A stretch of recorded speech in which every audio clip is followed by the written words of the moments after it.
부활이 없다 하는 사두개인들이 예수께 와서 물어 이르되, 선생님이여, 모세가 우리에게 써주기를 어떤 사람의 형이 자식이 없이 아내를 두고 죽으면 그 동생이 그 아내를 취하여 형을 위하여 상속자를 세울지니라 하였나이다. 칠형제가 있었는데 마지가 아내를 취하였다가 상속자가 없이 죽고, 둘째도 그 여자를 취하였다가 상속자가 없이 죽고, 셋째도 그렇게 하여 일곱이 다 상속자가 없었고 최후의 여자도 죽었나이다. 일곱 사람이 다 그를 아내로 취하였으니 부활 때 곧 그들이 살아날 때 그 중에 누구의 아내가 되리이까? 너희가 성경도 하나님의 능력도 알지 못함으로 오해함이 아니냐. 사람이 죽은 자 가운데서 살아날 때에는 장가도 아니가고 시집도 아니가고 하늘에 있는 천사들과 같으니라. 죽은 자가 살아난다는 것을 말할진대 너희가 모세의 책 중 가시나무 떨기에 관한 글에 하나님께서 모세에게 이르시되 나는 아브라함의 하나님이요 이삭의 하나님이요 야곱의 하나님이로라 하신 말씀을 읽어보지 못하였느냐. 하나님은 죽은 자의 하나님이 아니요 산 자의 하나님이시라. 너희가 크게 오해하였도다. 서기관 중 한 사람이 그들이 변론하는 것을 듣고 예수께서 잘 대답하신 줄을 알고 나와 묻되, 모든 계명 중에 첫째가 무엇이니이까? 첫째는 이것이니 이스라엘아 들으라. 주 곧 우리 하나님은 유일한 주시라. 내 마음을 다하고 목숨을 다하고 뜻을 다하고 힘을 다하여 주 너희 하나님을 사랑하라 하신 것이요. 둘째는 이것이니 내 이웃을 네 자신과 같이 사랑하라 하신 것이라. 이보다 더 큰 계명이 없느니라. 선생님이여 옳소이다. 하나님은 한 분이시요 그 외에 다른 이가 없다 하신 말씀이 참이니이다. 또 마음을 다하고 지혜를 다하고 힘을 다하여 하나님을 사랑하는 것과 또 이웃을 자기 자신과 같이 사랑하는 것이 전체로 드리는 모든 번제물과 기타 제물보다 나으니이다. 예수께서 그가 지혜 있게 대답함을 보시고 네가 하나님의 나라에서 멀지 않도다 하시니 그 후에 감히 묻는 자가 없더라. 오늘은 특별히 굉장히 중요한 주제를 가지고 함께 은혜를 나눕니다. 여러분은 신앙생활 하시면서 가장 중요한 우리의 믿음이 무엇이라고 생각하십니까? 세계 여러 종교들이 있는데 그 종교 중에 기독교에만 있는 특별한 믿음이 있습니다. 그것은 부활 신앙입니다. 물론 고대 종교 속에는 부활을 믿었던 종교들도 남아 있었습니다. 그런데 아주 구체적으로 부활의 역사가 있는 것을 아주 분명하게 말씀해 주시고 또 구체적인 근거와 증명을 하고 있는 종교가 기독교입니다. 그래서 우리가 신앙생활하면서 가장 중요한 믿음, 다른 어떤 종교에서도 볼 수 없는 특별한 은혜가 이 부활 신앙인데, 우리가 점점점 현대 사회에서 사람들이 잘 살아지고 또 우리가 원하는 것들을 다 얻기 시작하면서 그냥 여기가 좋사오니 라고 하는 생각 속에 우리가 신앙생활할 때가 참 많이 있습니다.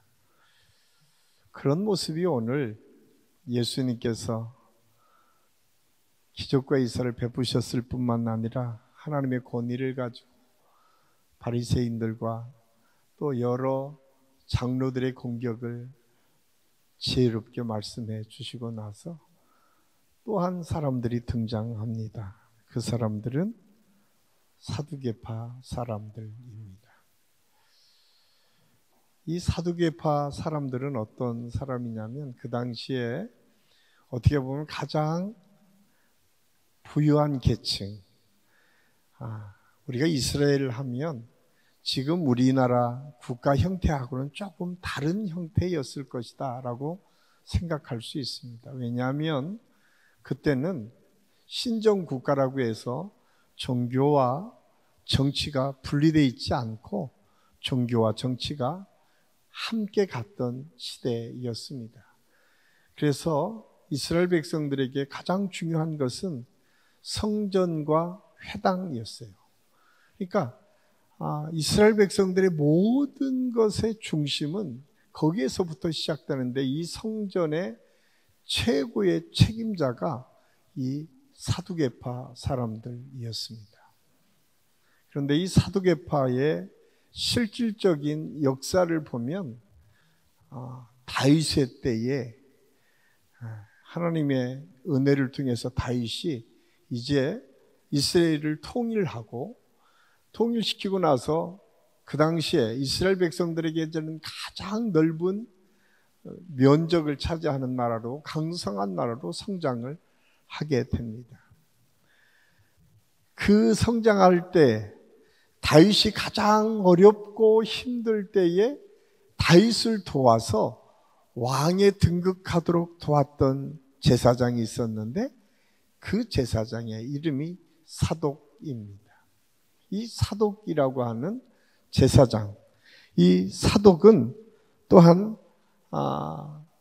다윗에게만 그렇게 좋은 제사장의 역할을 한 것이 아니라 그 다음에 솔로몬이 왕이 될 때에도 가장 중요한 역할을 했던 사람이 이 사독 제사장이었습니다. 뿐만 아니라 이 사독 제사장은 솔로몬이 아버지 다윗이 성전을 잘 준비해 놓은 거를 솔로몬이 성전을 완성시켜 놓고 그 완성시킨 그 성전에서 하나님께 제사를 올려드릴 때에 가장 첫 번째의 대제사장이 된 사람이 바로 이 사독이라고 하는 사람입니다. 그런데 이 사독의 후손, 사독의 자녀들이 계속 제사장을 이어받게 되는데 그 후손이 사두개파로 형성됐습니다. 그럼 뭐예요? 이스라엘 백성들에게 가장 상층이 부유층이었을 뿐만 아니라 가장 존경받을 만한 위치에 있었던 사람들이 이 사두개파 사람들이었음을 알 수가 있습니다. 그런데 이들에게는 부활신앙이 없었습니다. 그들이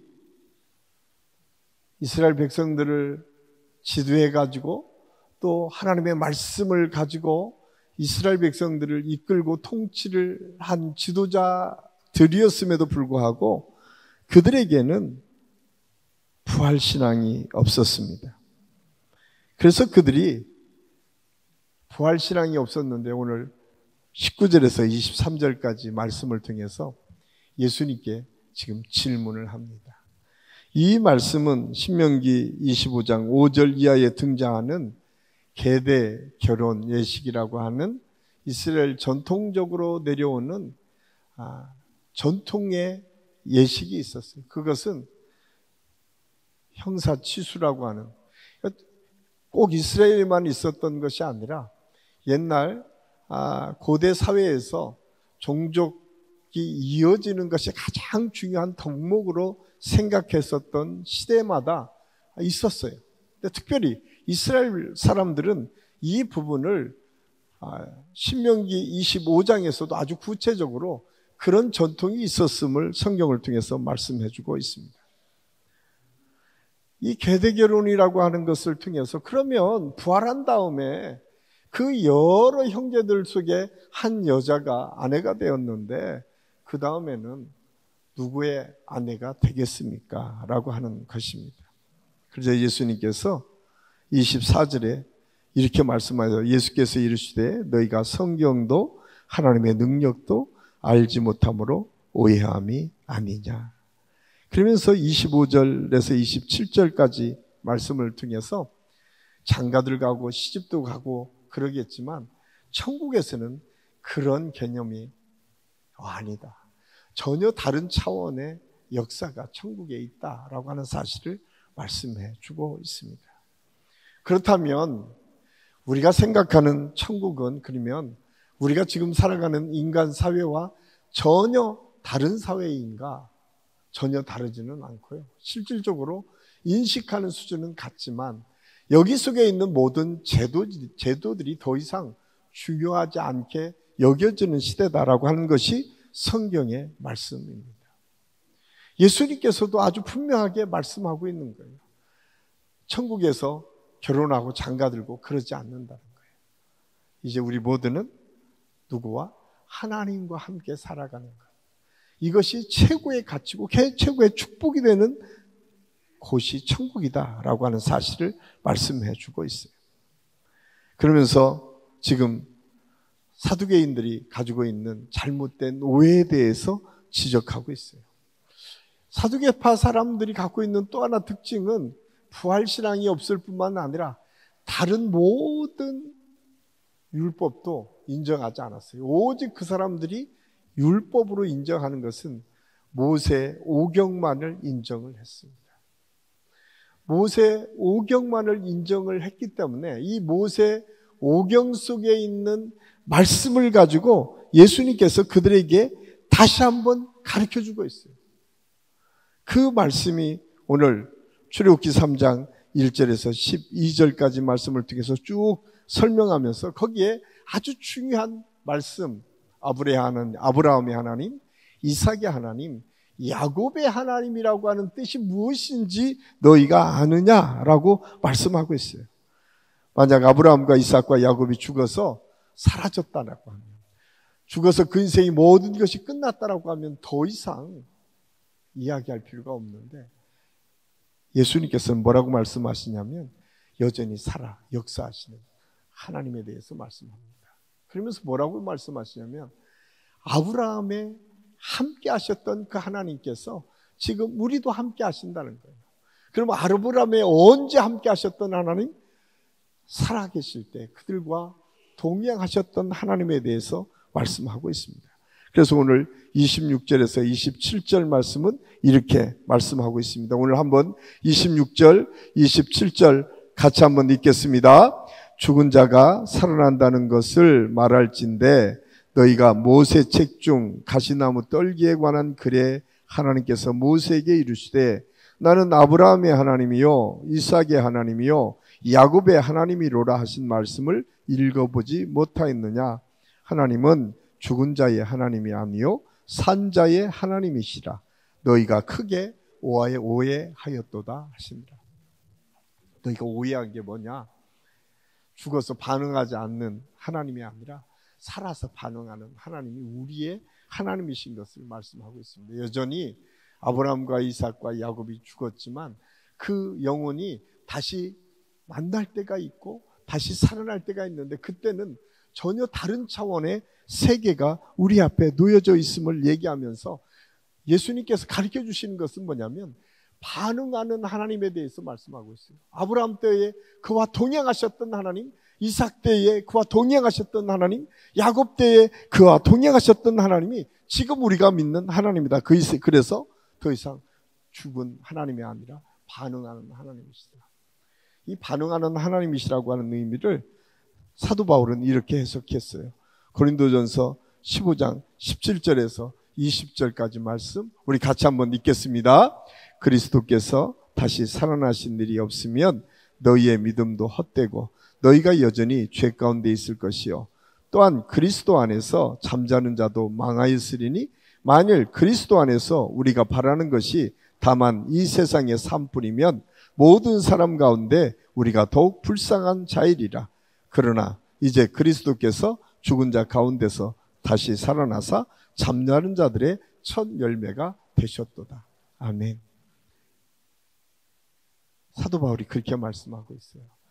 예수님께서 어떻게 부활하는 삶이 어떻게 변해지는지를 우리에게 보여주셨다라고 말씀하고 있습니다. 그래서 이 부활은 그냥 전설로 내려오는 부활, 이 부활이 아니라는 거예요.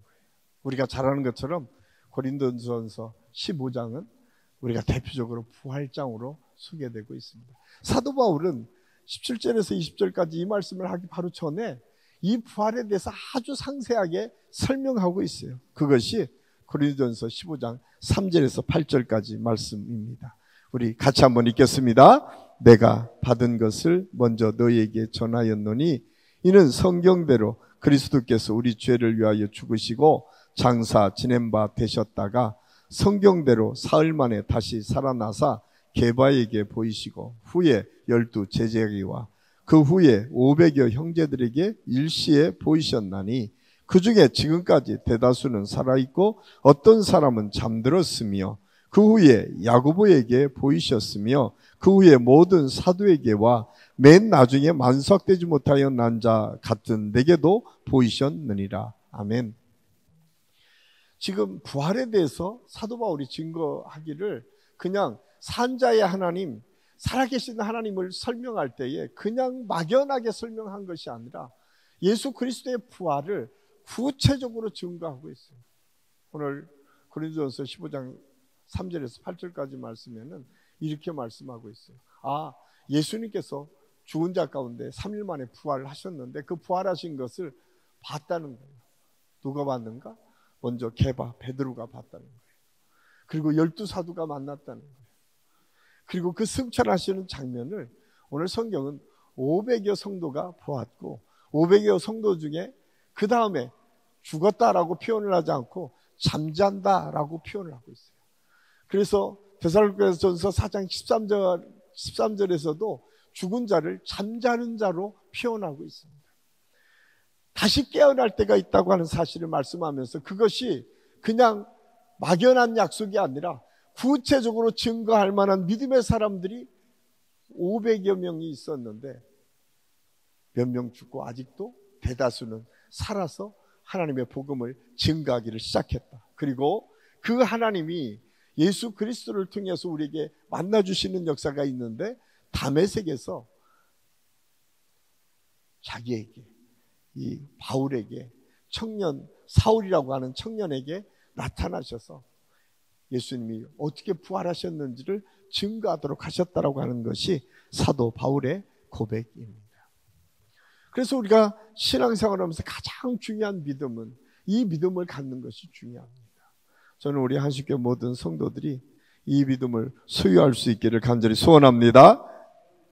왜냐하면 제가 오늘 말씀을 이렇게 쭉 준비하면서 그런 생각을 했어요. 이 부활을 어떻게 설명할 수 있을까? 2000년이 지난 오늘 우리가 선한 능력으로 찬양을 불렀던 그 보네포 목사님이 사실 이 찬양이 기록된 것은 부활 소망을 가지고 있는 찬양이거든요. 왜냐하면 보네포 목사님께서 어떻게 하셨죠?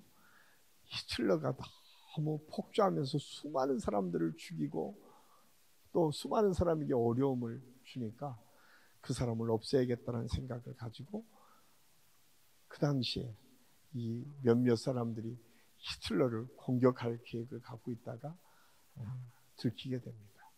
그래서 사형을 선도받고 얼마 자기 목숨이 남지 않았다고 하는 사실을 믿음으로 이미 알았어요. 이미 이제 얼마 지나지 않으면 자기 생명이 끝나는 것을 알았습니다. 그리고 나온 고백이 오늘 우리가 부른 그 찬양 선한 능력으로 우리가 여기에서 끝나는 것이 아니라 다시 만날 그 놀라운 역사의 때가 있음을 그는 믿고 고백을 했어요. 사실 사도 이 보네포 목사님뿐만 아니라 사도 바울이 그랬습니다. 사도 바울이 로마에 참수돼가는 그 현장에서도 그가 기쁨으로 그것을 감당할 수 있었고 1세기부터 3세기까지 나중에 한번 우리가 사파를 통해서 볼 텐데 그때 당시에 수많은 사람들의 그림을 보면 십자가형이 있을 때 그 십자가형을 몸소 참여하겠다라고 줄 서 있는 믿음의 선진의 모습들이 그려져 있습니다. 실질적으로 얼마나 많은 사람이 순교를 당했냐면 한 지역에 3분의 1 정도가 다 순교를 당할 정도로 순교를 당한 곳곳이 있었어요. 그래서 많은 사람들이 그렇게 생각했어요. 저 사람들은 이제 끝났다라고 생각했는데 그렇지 않고 313년에 결국은 로마가 자기들이 그렇게 탄압하고 죽이려고 했던 기독교를 국교로 인정하고 383년에 로마가 이제는 로마에서 태어나기만 하면 기독교인이 되도록 국교로 정식으로 공인해 버린다는 사실을 알 수가 있어요. 인간의 생각으로는 그것이 설명할 수 없습니다. 아니, 처음에 그렇게 핍박을 하고 기독교인들을 3분의 1을 다 죽여서도 없애버리려고 했던 그 극악무도한 정치 세력들에 의해서 탄압받았지만 결국은 그들이 다 무너지고 국교로 받아들일 수밖에 없었던 이유, 그것은 그냥 이루어진 것이 아니라 하나님의 계획과 섭리였다. 그래서 부활신앙은 그냥 가져도 되고 갖지 않아도 되고 하는 것이 아니라 예수 믿는 사람에게는 반드시 있어야 될 믿음입니다. 오늘 예수님께서 사두개인들에게 말씀하고 있어요. 우리가 산자의 하나님이 우리의 하나님이라고 우리가 믿는다면 우리는 이 믿음을 가지고 나아갈 수 있어야 됩니다. 저는 우리 한식교 모든 성도들에게 이 믿음이 있기를 예수님의 이름을 간절히 축원합니다. 사실은 우리가 이 믿음을 갖는 것은 너무나 중요해요. 그런데 이 믿음을 그 다음에 이어서 이 서기관들이 바로 예수님께 질문해요. 그러면 이 믿음을 가진 사람들의 태도와 자세가 무엇인가? 그것은 사랑하는 것을 통해서 나타납니다. 저는 우리 한국교회가 또 우리 한신교회가 앞으로 해야 될 과제가 뭐냐면 이 믿음을 가지고 천국 가는 것에만 우리의 믿음이 멈춰서서는 안 됩니다.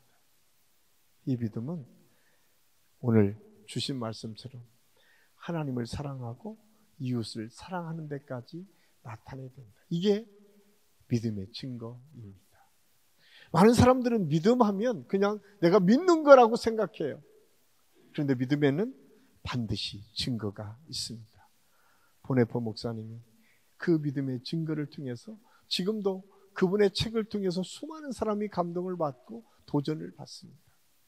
흔들리지 않는 믿음이 필요할 때에 보네포 목사님의 글들이 그 나를 따리라고 하는 책을 통해서 그가 수없이 남긴 시와 이야기들을 통해서 수많은 사람들이 도전을 받고 위로를 얻고 힘을 얻었어요. 그 이유가 무엇입니까? 그분이 증거자가 됐기 때문에 그렇습니다. 우리가 잘 아는 것처럼 사도행전 1장 8절에 오직 성령이 너희에게 임하시면 너희가 성령으로 받고 그러면 온 유대와 사마리아와 땅끝까지 이르러 어떻게 되겠다고요? 내 증인이 될 것이다. 예수님께서 마지막 승천하시기 전에 우리에게 주신 메시지예요. 오직 성령을 너희가 받아야 될 이유가 무엇인가? 너희의 삶이 증인된 삶이기 때문에 그렇다. 원래 헬라의 원어의 증인은 순교자라는 의미가 같이 들어가 있습니다. 우리가 생각하는 증인된 삶은 그냥 내가 뻔질하게 말만 하는 증인이 아닙니다. 증인은 구체적으로 삶으로 살아내고 삶을 통해서 하나님의 역사가 구체적으로 보여지도록 하는 거예요. 사실은 그게 쉽지 않죠. 오늘 성경에서도 그렇게 말씀하고 있어요. 그래서 사도 요한은 이 사랑을 확대해서 이렇게 해석합니다. 요한일서 4장 11절에서 12절까지 말씀 우리 같이 한번 읽겠습니다. 사랑하는 자들아 하나님의 이가 조리를 사랑하셨은즉 우리도 서로 사랑하는 것이 마땅하도다. 어느 때나 하나님을 본 사람이 없으되 만일 우리가 서로 사랑하면 하나님이 우리 안에 거하시고 그의 사랑이 우리 안에 온전히 이루어지느니라. 아멘. 그렇습니다. 우리가 증인된 삶이라고 하는 것은 사랑으로 나타난다는 거예요. 참 쉽지 않죠. 내가 오늘 좋았다가도 조금만 기분 나쁘면 보고 싶지도 않은 게 우리 인간의 감정이에요. 매일매일 그렇게 바뀌잖아요. 그런데 그 보고 싶지 않은 사람을 사랑하는 것이 하나님의 사랑이 우리에게 나타난다는 거예요. 그 보고 싶지 않은 사람에게 내 마음을 가지고 다가갈 수 있는 것이 믿음이고 부활신앙이 아주 중요한 모습이다라고 말씀하고 있어요. 사실은 가장 어려운 일이죠. 그럼에도 불구하고 오늘 성경은 그것을 우리에게 분명하게 말씀해 주고 있습니다. 그래서 예수님께서 십자가를 지신 거죠. 그렇지 않았으면 예수님께서 십자가를 져야 될 이유가 뭐가 있겠어요? 우리가 다 잘 아는데. 제가 늘 말씀을 드리지만 우리는 다 양 같아서 각기 제 길로 갔거늘 여호와께서 그 모든 사람의 죄를 예수님께 담당시키셨다는 거예요. 그리고 그분을 통해서 우리가 새로운 삶을 찾아가는 거죠. 그게 우리가 유명한 갈라디아서 2장 20절 말씀 아닙니까? 사실 우리 교회는 그 신앙의 기초가 있는 교회예요. 우리 교회는 여러분이 들어오시면서 그 민족성전 묘비 한쪽에 갈라디아서 2장 20절 말씀이 있죠. 내가 그리스도와 함께 십자가에 못 박혔나니 그런즉 이제 내가 사는 것은 뭐예요? 나를 사랑하사 나를 위하여 자기 몸을 버리신 하나님의 아들을 믿는 믿음 안에서 사는 것입니다. 이제 내가 더 이상 내가 살아가는 것이 아니라 내 안에 계신 그리스도께서 나를 이끌어가는 대로 내가 순종하며 살아가는 거예요. 참 쉽지 않습니다.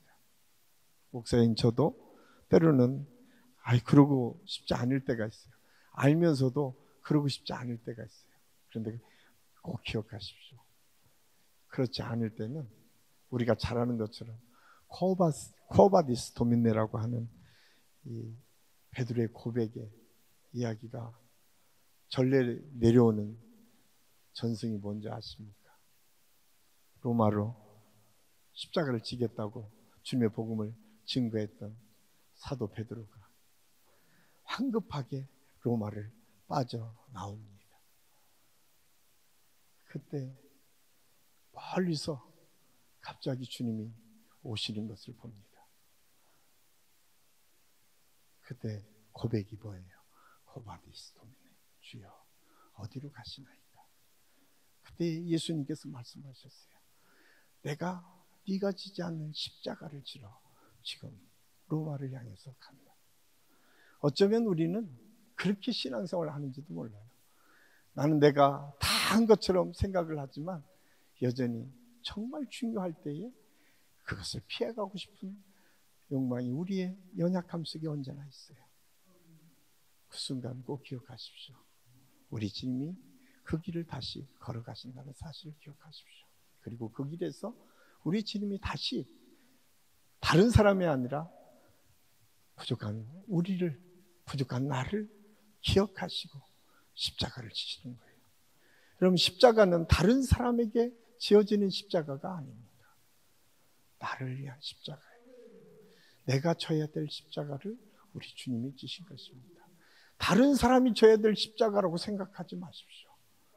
내가 져야 될 십자가를 우리 예수님이 지어주시는 거예요. 그게 부활신앙의 가장 중요한 핵심이고 믿음의 모습입니다. 저는 우리 한식교회 모든 성도들이 오늘 사두개인이 갖고 있었던 생각은 무엇입니까? 누리는 것이, 자기들이 하고 싶은 대로 하는 것이었어요. 왜? 그들은 성전의 중심에 서서 지금까지 그렇게 해왔기 때문에 그것을 전면으로 바꿔가려고 하는 예수님이 쉽게 용납되지 않았습니다. 그래서 가장 어려운 질문들을 가지고 주님께 질문을 합니다. 그리고 나서 그렇게 고백을 하죠. 우리가 잘 아는 것처럼 27절에 너희가 오해했다라고 했는데 여전히 사두개파 사람들은 가장 불행한 게 뭐예요? 회개하지 않았다는 거예요. 성경에서 여러분 가장 우리 예수 믿으면서 가장 잘못하는 게 뭔지 아세요? 회개가 없는 거예요. 꼭 기억하십시오. 아무리 똑똑하고 잘나고 대단한 일을 위해도 하나님 앞에서 회개가 없는 믿음은 결코 인정받지 못합니다. 그것이 성경이 우리에게 주시는 지혜고 믿음입니다. 저는 우리 한식교회 모든 성도들이 순간순간 우리가 실수하고 잘못할 수도 있고 우리가 가는 길이 전혀 주님의 생각과 다를 수도 있어요. 중요한 것은 돌이키는 거예요. 그리고 주님께서 오늘 주신 것처럼 주님이 먼저 사랑으로 보여주신 그 길을 믿음으로 걸어가는 것, 그것이 우리 모두에게 있을 때에 그것을 통해서 하나님은 능력을 나타내 주실 뿐만 아니라 전혀 예상하지 못하는 하나님의 역사들을 이루어 가십니다. 저는 우리 교회 안에 이런 하나님의 능력과 은혜가 계속 이어질 수 있기를 예수님의 이름으로 간절히 축원합니다.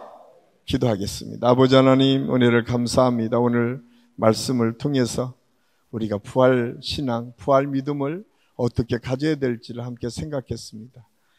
오늘 그냥 죽은 자의 하나님이 아니라 산 자의 하나님, 반응하시는 하나님, 우리의 삶을 이끌어 가시는 하나님, 우리의 삶을 인도하시는 하나님이 우리가 믿는 하나님이신 것을 우리가 기억하게 하시고, 특별히 오늘 우리 모든 성도들에게 이 믿음이 있게 하여 주셔서 우리 한신교회 모든 성도들 가정에서부터 우리가 만나는 사람들과의 과정에서부터 하나님의 역사가 나타나고 하나님의 놀라신 능력이 채워질 수 있도록 인도하여 주시옵소서. 하나님께서 함께 하심을 감사하고 예수님의 이름으로 감사드리며 기도하옵나이다. 아멘.